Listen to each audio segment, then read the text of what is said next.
பேராக்கில் உள்ள இந்து ஆலயங்கள், தமிழ் பள்ளிகள், இந்திய அரசு சாரா இயக்கங்களுக்கு கடந்த 6 மாதங்களில் மட்டும் 27 லட்சம் ரிங்கிட் நிதி வழங்கப்பட்டுள்ளது.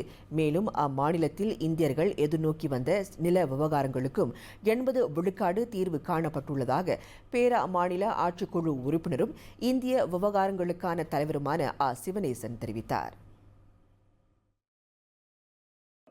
வீடமைப்பு ஊராட்சித்துறை அமைச்சின் கீழே இருக்கும் நிதியில், முஸ்லீம் அல்லாத ஒரு நிதியில் ஒரு 22 ஆலயங்களுக்கு விண்ணப்பம் செய்யப்பட்டிருக்கு. அந்த எண்ணிக்கை ஏறக்குறைய 6,28,000 இருக்குது. பாரங்கள் எல்லாம் ஒப்படைச்சாச்சு. அந்த தொகை நான் சிபாரிசு செஞ்ச தொகை கிடைக்கும் என்ற நம்பிக்கை இருக்குது. அதில் யாருக்கு கிடைக்கலையோ அவர்களுக்கும் மாநில அரசாங்கம் அந்த நிதியை வழங்கும்.